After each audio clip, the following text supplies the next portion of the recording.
السلام علیکم عزیز طلبہ، امید کرتا ہوں کہ آپ تمام خیر و عافیت سے ہوں گے۔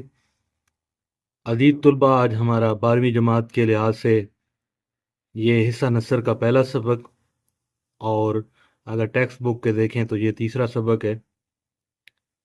اس سے پہلے ہم 4 نظموں کا خلاصہ اور مرکزی خیال اپلوڈ کر چکے ہیں۔ تو عزیز طلبہ، کیونکہ جیسا کہ آپ کو پتہ ہے کہ ابھی یہ کورس آیا ہے اور 2027 میں ان کے پیپر ہیں، تو اس کے حوالے سے ہم مکمل تیاری کریں گے۔ تو عزیز طلبہ، آج ہمارا سبق نمبر 3 حصہ نثر کا پہلا سبق ہے، اور اس کا آج ہم خلاصہ دیکھیں گے۔ تو عزیز طلبہ، نئی کتاب اردو 2026-27 حصہ نثر، سبق نمبر 3 ہجرت حبشہ۔ تو عزیز طلبہ، اس کے مصنف ہیں مولانا صفی الرحمن مبارک پوری رحمۃ اللہ علیہ۔ تو عزیز طلبہ، خلاصہ پڑھنے سے پہلے ہلکا سا جو مصنف ہے اس کا تعارف یہاں پہ دیکھتے جاتے ہیں۔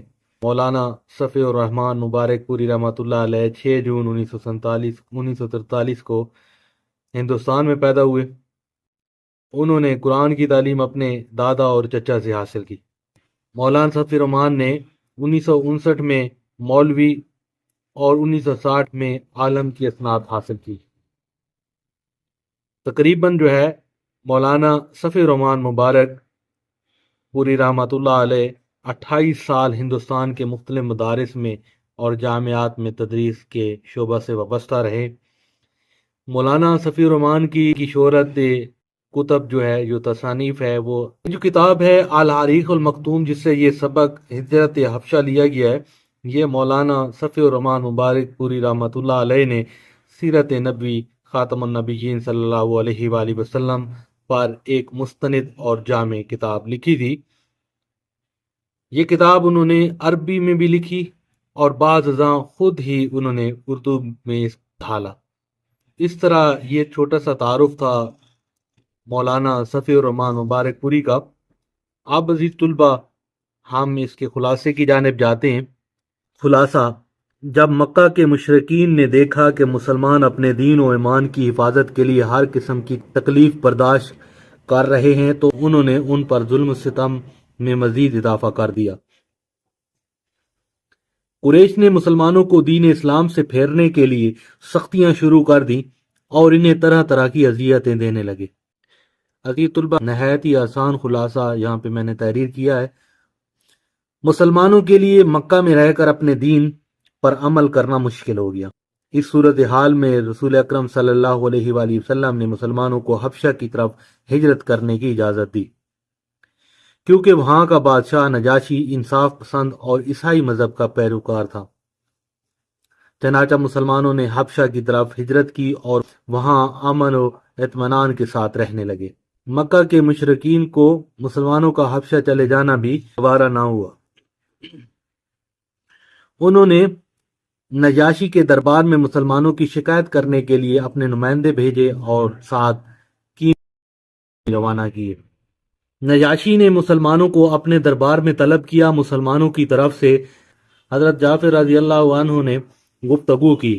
انہوں نے بتایا کہ ہم پہلے جاہلیت میں مبتلا تھے، بتوں کی عبادت کرتے، مردار کھاتے، بے حیائی کا کام کرتے، رشتہ داروں سے قطع تعلق کرتے اور کمزوروں پر ظلم کیا کرتے تھے۔ اللہ تعالیٰ نے ہم میں ایک رسول مبعوث فرمایا جس نے ہمیں سچائی، ایمانداری، صلح رحمی، حسن اخلاق اور پاکیزہ زندگی کی تعلیم دی۔ ہم نے ان کی پیروی کی تو ہماری قوم نے ہمیں دین سے روکنے اور دوبارہ کفر کی طرف لے جانے کے لیے ظلم و ستم شروع کر دیا۔ اسی وجہ سے ہم اپنا دین بچانے کے لیے حبشہ آ گئے۔ حضرت جعفر نے نجاشی کے سامنے قرآن مجید کی ابتدائی آیات تلاوت کی۔ یہ سن کر نجاشی اور اس کے درباری متاثر ہوئے اور آنکھوں سے آنسو جاری ہو گئے۔ نجاشی نے قریش کے نمائندوں کی یہ بات ماننے سے انکار کر دیا کہ مسلمانوں کو ان کے حوالے کر دیا جائے۔ اس نے مسلمانوں کو امن کی ضمانت دی اور انہیں اپنے ملک میں رہنے کی اجازت دی۔ مسلمانوں کو اس فیصلے سے بہت اطمینان ہوا اور وہ حبشہ میں اطمینان کے ساتھ اپنے دین پر عمل کرنے لگے۔ نجاشی نے حضرت جعفر سے حضرت عیسیٰ علیہ السلام کے بارے میں بھی پوچھا۔ حضرت جعفر نے حضرت عیسیٰ علیہ السلام کے بارے میں قرآن مجید کی آیات تلاوت کی۔ یہ سن کر نجاشی نے زمین پر ایک تنکا اٹھایا اور کہا، خدا کی قسم، جو کچھ تم نے حضرت عیسیٰ علیہ السلام کے بارے میں بیان کیا ہے، حضرت عیسیٰ علیہ السلام اس تنکے کے برابر بھی اس سے زیادہ نہیں تھے۔ یعنی حضرت عیسیٰ علیہ السلام اللہ کے بندے، اس کے رسول، اس کی روح اور اس کا وہ کلمہ ہے جسے اللہ تعالیٰ نے حضرت مریم علیہ السلام کی طرف القا فرمایا۔ یہ سن کر نجاشی نے مسلمانوں کو مکمل تحفظ دیا اور قریش کے نمائندوں کو ناکام واپس بھیج دیا۔ نجاشی کے انتقال کے بعد رسول اکرم صلی اللہ علیہ وسلم نے صحابہ کو اس کی وفات کی خبر دی اور اس کی غائبانہ نماز جنازہ پڑھائی۔ حضرت جعفر اور دوسرے مسلمانوں نے نجاشی کی طرف سے کیے گئے حسن سلوک کو ہمیشہ یاد رکھا۔ بعد میں مسلمانوں نے مکہ واپس آنے کا ارادہ کیا، لیکن قریش کی طرف سے خطرہ موجود تھا، اس لیے وہ کچھ عرصہ حبشہ میں ہی قیام پذیر رہے۔ حضرت ام سلمہ رضی اللہ تعالی عنہا کے مطابق مسلمانوں کے لیے حبشہ ایک محفوظ جگہ تھی جہاں وہ اپنے دین پر آزادی سے عمل کر سکتے تھے۔ ہمیں اس خلاصے سے کیا سبق ملتا ہے؟ ہمیں اس واقعے سے مسلمانوں کو صبر، استقامت، دین کی حفاظت اور اللہ تعالیٰ کی راہ میں قربانی دینے کا درس ملتا ہے۔ تو عزیز طلبہ، یہ خلاصہ تھا ہمارا سبق نمبر 3 ہجرت حبشہ کا، جو کہ مولانا صفی الرحمن مبارک پوری نے لکھا ہے، اور انہوں نے اپنی تصنیف الحریق المختوم، جو کہ حضور صلی اللہ علیہ وآلہ وسلم پر انہوں نے سیرت لکھی، جو کہ لکھی عربی میں تھی، بعد میں انہوں نے اس کو اردو میں ڈھالا۔ تو عزیز طلبہ، اس کا ایک آسان جو ہے خلاصہ ہم نے یہاں پہ پڑھا، تو امید کرتا ہوں کہ عزیز طلبہ آپ کو اس خلاصے کی سمجھ آئی ہوگی۔ تو انشاءاللہ آگے ہمارا سبق نمبر 4 ہے ماضی، تو اس کا بھی اس طرح آسان خلاصہ ہم کل کریں گے۔